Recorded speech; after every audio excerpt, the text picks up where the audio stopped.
Hello, everyone, and welcome back to the Real Positive Girl podcast with me, Sabrina. The topic we are talking about this week is Let's Quit Together, where we discuss different behaviors and mindsets that we need to quit engaging in so that we can get back to becoming our best selves.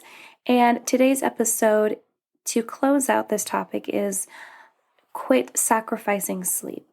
So, what better way to wrap up this topic than by speaking on sleep, which is crazy important to all of us. Some definitely prioritize it more than others, but it is generally important to everyone because without sleep, we aren't able to, go after the things we want. We aren't able to accomplish the goals and the dreams and, actually follow through with the things that we want to do with our lives. Everyone needs a little bit of sleep, even if they say they don't. They do. They definitely need at least a little bit of sleep. But sleep is something so many of us take for granted. You just decide that 4 or 5 or 6 hours of sleep is enough for you.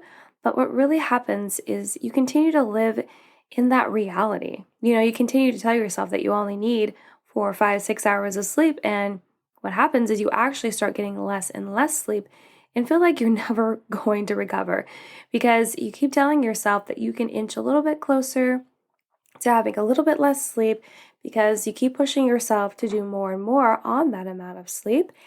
And it's kind of like running your own test of like, well, how far can I push myself over the line of not having enough sleep, but how many things can I actually accomplish with this low amount of sleep? And it's funny because a lot of people, instead of raving about like, wow, guys, I got 8, 9, 10 hours of sleep last night, people are out there bragging about how, wow, you know what? Look at everything that I've gotten accomplished on only 4 hours of sleep, and I still, got dressed for the day, and I am living my best life. When in reality, you're not really living your best life. You feel like you are, and it could just be like a pocket of time in the beginning of sacrificing sleep that you feel really good about it. But if it's a behavior that continues to happen more and more over time, you're going to feel worse and worse and worse. I promise you, without a shadow of a doubt. So, and you can't cheat this. You can't be like, well, I only get 4 hours of sleep. I do all this stuff.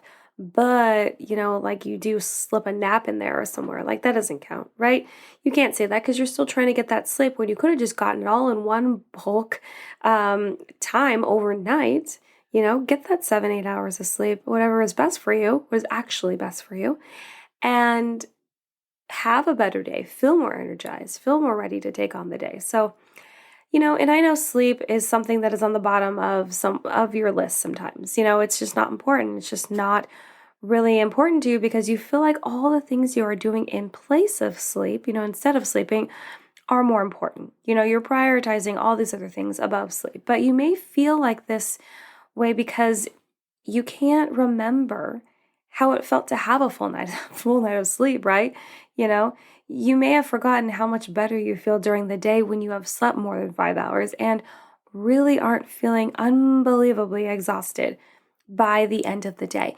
And I think that's true. You go on these long weeks on end, maybe days, weeks, months where you're not getting that much sleep, and any parent that has had a newborn child will understand what this feels like because, I've been through this and it can be tough. You don't feel like you're sleeping. You kind of feel like you're a zombie and you're wandering around. You don't know what day or time it is. And, this was well before we were all in the pandemic where people still don't know what day and time it is. But you don't know what's happening. But that's not even a period of time that lasts that long.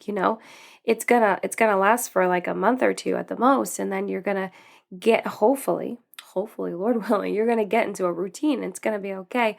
But for people that are doing this on the regular, like I can't imagine feeling like that. Actually, I can, because I'm going to tell you a quick story here in a moment.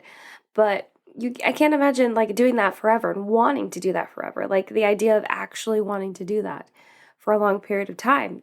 You're just going to burn out way, way too quickly. But yeah, I just don't think you remember what it feels like to actually get enough sleep, And I would encourage you to try it out. Like even if you don't want to try it out during the week because you've already set your schedule to stay up late and then still have to wake up early for whatever reason, for work or kids or whatever your schedule is, but I would implore you to maybe even try doing this on the weekends.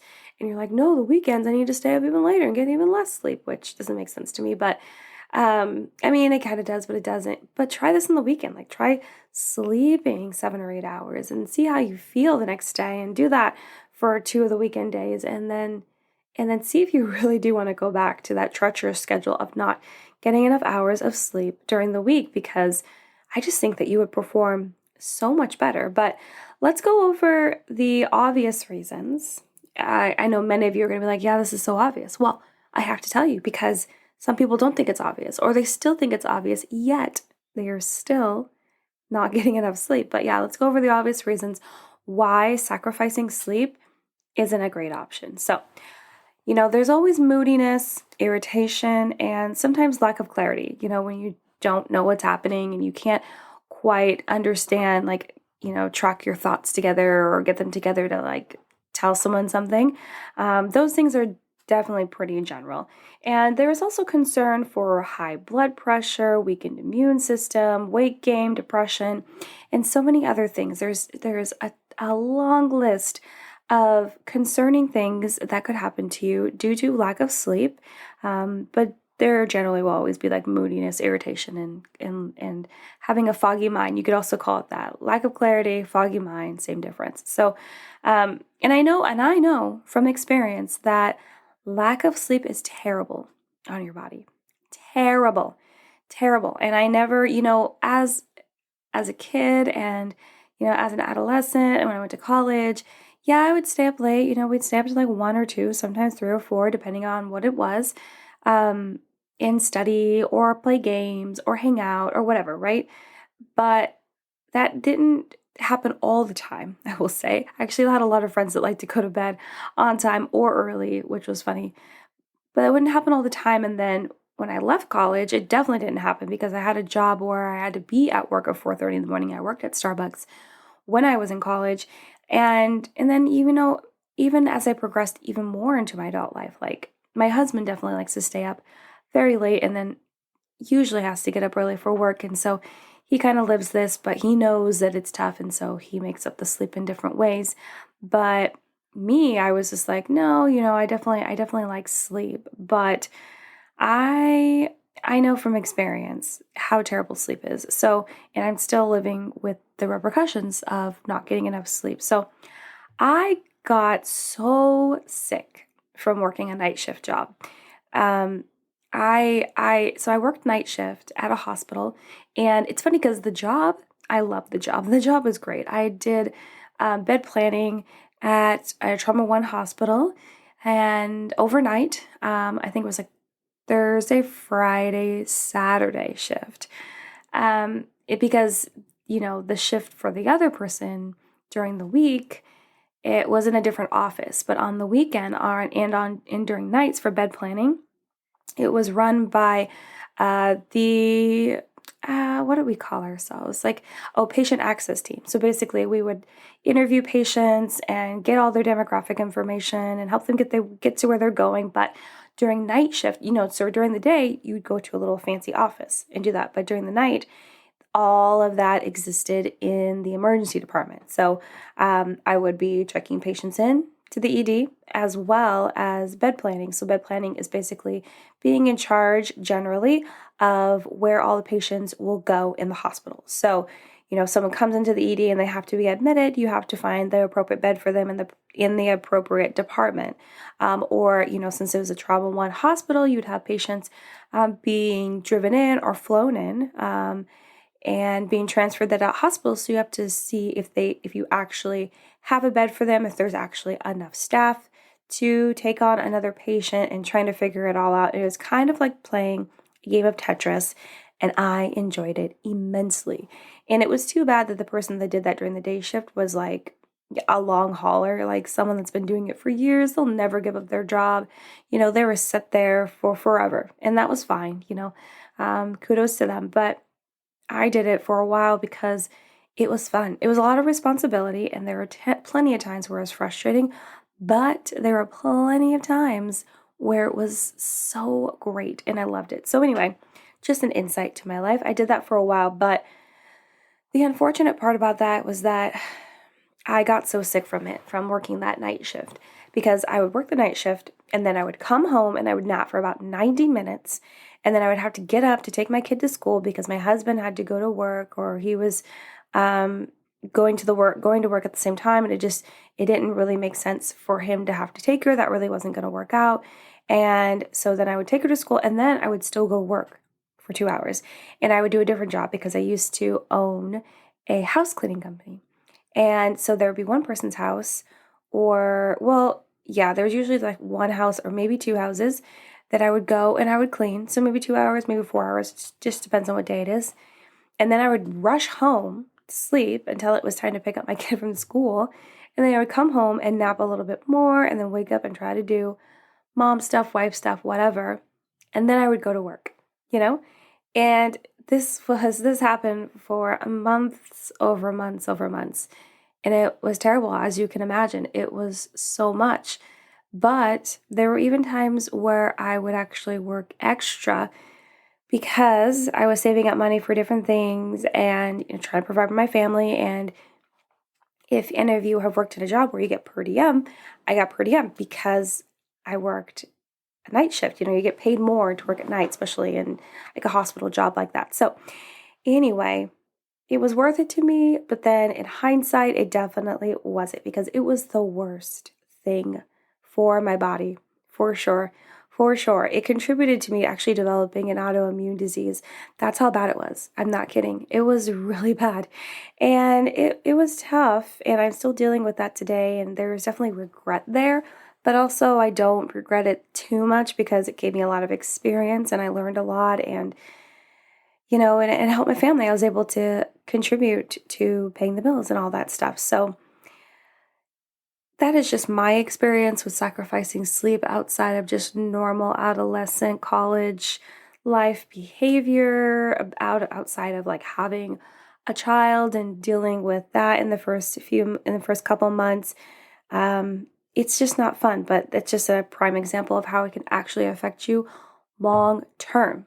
So and this might not even be the thing that really convinces you to change your sleep schedule, but I hope it makes you consider it if you are someone that doesn't sleep a lot. And, honestly, the more you sacrifice sleep for investing time into relationships or projects that you feel are more important to you, the less and less you will be able to do that, because the exhaustion from not sleeping will add up. I promise you. You can only go so far sacrificing your sleep. Like for me, there were definitely lots of scary times where I'd be falling asleep in the car and I would literally have to roll down the windows and play the music loud and like drink energy drinks and keep myself awake because I was falling asleep in the car because I was so exhausted. I was not getting enough sleep, and even trying to like throw naps here and there, it wasn't long enough for my body to repair itself. It wasn't long enough for my body to have actual rest from everything I was doing. It sucked. So don't do that. You can only go so far. So we are going to chat about 3 suggestions, I would say, that you could do to help you quit sacrificing your sleep. But before that, we need to talk about the 5-minute reset like we always do. So if you're having a hard day, you're feeling stressed and overwhelmed, you feel like you really wish that this day could just go away forever, you are welcome to try the 5-minute reset, which allows you to draw a line in the sand and say, okay, I'm going to restart my day right here, right now. And you're just going to leave all of that other stuff behind. You're not going to let it carry into the rest of your day. You are not going to let it carry into the next day, which is like the worst when things like that happen. You're just going to decide that this is the end of that part and you're restarting your day right here, right now. You get to reset, reboot, restart. And the 5-minute reset you only need to have 5 minutes to yourself. Take more if you have it, but you only need 5 minutes, and it allows you to take a break from any issues and burdens that you are currently dealing with, come up with resolutions for problems and issues you are having, whether by yourself or with someone else. And I always encourage everyone to come up with a list of at least 4 things you are grateful for, big, small, medium size. It doesn't matter. You can be grateful for literally anything and everything. You can be grateful that maybe you're able to get new appliances. You can be grateful that you're able to spend time with your kiddos. Maybe you've been lacking that. You can be grateful for the shoes on your feet and the clothes on your back. And you can be grateful that maybe you were able to fix something in your home when it broke, and you just feel so grateful that it's taken care of and it didn't cost you someone else coming out to fix it. You know what I mean? You can be grateful for anything and everything. The list is never ending. And then last but not least, make sure that you're feeling at least neutral, if not positive, about the rest of your day, because hopefully coming up with your gratitude list and then just reflecting on things that are a blessing in your life that are positive will help you get through any negative times you may be going through, because it's so much easier to deal with negative stuff if you focus on the positive as much as you can. Not 100%, not even 75, but it does help. So hopefully you give that a try if you are having a hard day. So let's chat about some ways you can quit sacrificing sleep. So the first one, like I said, I have 3 suggestions. The first one is to realize how getting more sleep could better your overall life. Like, just think about it. This might be a practice that people will roll their eyes at and believe won't work. I think it works. If you actually take the time and you're honest with yourself, you have to be honest or else it's not going to work. Realize how getting more sleep could better your life. Would you feel less exhausted? Would you be able to participate in more events during the day? Would you feel more excited about things? Would you, have more time to do things that you really loved and enjoyed, right? Would you be able to work through any sicknesses or pain that you're currently having? You have to ask yourself, like, what could you better in your life by just incorporating more sleep? And I'm talking about like consistent sleep, like all in one chunk, not like having naps here and there and everywhere. I love naps, do not get me wrong, but having all the sleep, like, all together is much better than chopping it all up. Take my word for it from someone that tried to do it. It doesn't work very well. It really doesn't. So yeah, just really ask yourself, like, how could your life be better if you just got more sleep? The second one is to start slow with getting to bed earlier and find the perfect amount of sleep. So if you want to start committing to yourself, which this also includes, you have to commit to yourself. You have to make that commitment, that promise to yourself that you actually are going to try to get to bed earlier. You're going to try to get more sleep.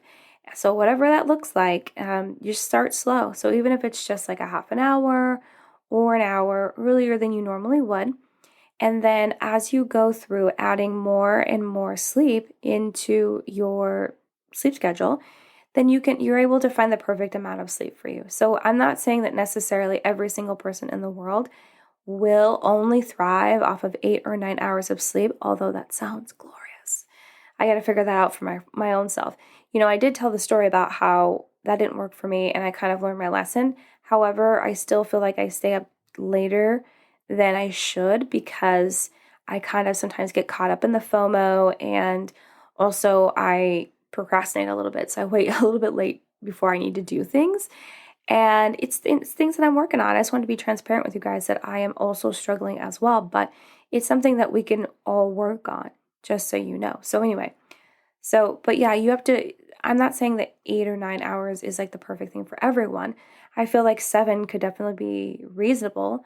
I personally don't believe, and based on studies I've read, that like 6 hours or less is just not good enough. Even though I try to live my life on 6 hours of sleep, it doesn't work very well, people. It doesn't, my friends. So try to start going to bed a little bit earlier and then find out if your sweet spot of how much you sleep consecutively is 7 hours, 8, maybe 9, maybe 10. Man, sometimes my kid will sleep like plus 10 hours and then we know she's like growing. And I'm like, man, I wish I could sleep that many hours. And there has been times where I have, but generally I'm like an early riser. So even if I go to bed late, I still wake up early. It's like such an adult thing. I'm sure other people understand what I'm talking about. But yeah, so start slow, and then you'll be able to figure out that perfect amount of sleep where you actually feel rested. You feel rested, not just okay, not just like you can get by, but as rested, and how you won't feel exhausted in the middle of the day. There won't be that big slump that you have, and you'll feel good to go until bedtime.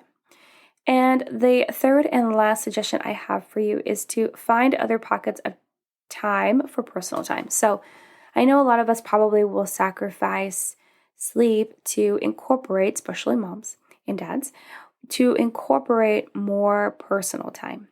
because you want to have that me time. You want to have that alone time, because you've dedicated your time to work and kids and friends and other commitments, but you haven't given yourself any personal time, and you really want that. And I applaud you for doing that and incorporating into your life, because it is very important. However, it would serve you better to find different pockets of time during the day, so that you're not waiting all the way up until 10 p.m. to, watch a show or read a book or exercise or whatever until midnight, and then have to wake up at 6 again, and then you're just continually feeling tired and tired and tired. So for me, I did used to work out at night, but it just really wasn't working well with my sleep schedule and everything. It wasn't necessarily keeping me up.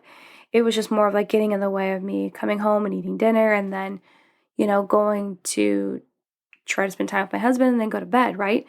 And so I personally like to work out in the morning. Plus, I am a morning person, so I kind of just, finagled my schedule to make it work.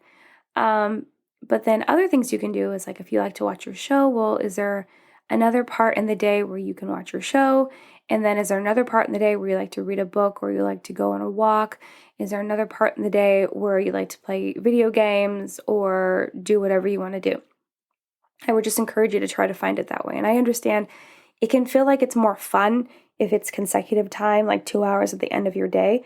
But if that's the case, then you might need to cut something else out that you don't necessarily need, or you might just need to try to scooch your day up a little bit so that you are able to go to bed at a decent time, but still have that time to yourself. Because I don't want you to sacrifice your personal time just to get sleep. You still need that too. But if you're able to flex and incorporate it into different parts of the day and still have it, and then still be able to go to bed at a reasonable hour that's right for you, then you should do that. So, okay, well, that's it. That's all I have to say about, quit sacrificing sleep, and then the whole topic of let's quit together. So thank you so much for listening to the Real Positive Girl podcast with me, Sabrina. If you are interested, there are notes for the show now. So, there have always been notes for the show. It's just that I don't know how many people are actually reading them. So I would encourage you to check that out. There's notes for the show. What I actually meant to say is there are actually transcripts for the show now. And I don't know what that looks like on every platform that people listen to, but there are. So if you wanted to actually go to my direct, Buzzsprout website for the show, you can. They're there. I am going to be planning on putting those on my website, sabrinajoy.com, too, as well, if you're interested in that in more of a blog form. So anyway, yeah, there's show notes down there. There's also where to find me on Instagram, or send me an email. If you come and connect with me on Instagram and say hi and follow and just, let me get to meet you and chat with you real quick. I am sending people coffee cards via email, so come and do that. Or you can send me an email. Either way, questions, comments, concerns, prayer requests, feedback, topic suggestions, or just to say hey, hi, and hello to me are welcome. I'd appreciate it. And lastly, if you go to my website, Sabrina Joy Perozzo, you can listen to the podcast, and you can also find a page where you can write a quick review of the show, and a place where you can donate via PayPal or my Patreon, which both do come with thank you gifts. So if you're interested in supporting the show, thank you in advance. Awesome. You're amazing. Okay, you guys. Well, that's it from me. Stay tuned for the next topic and the next episodes. But until then, have a good one, and I'll see you next time. Bye, guys.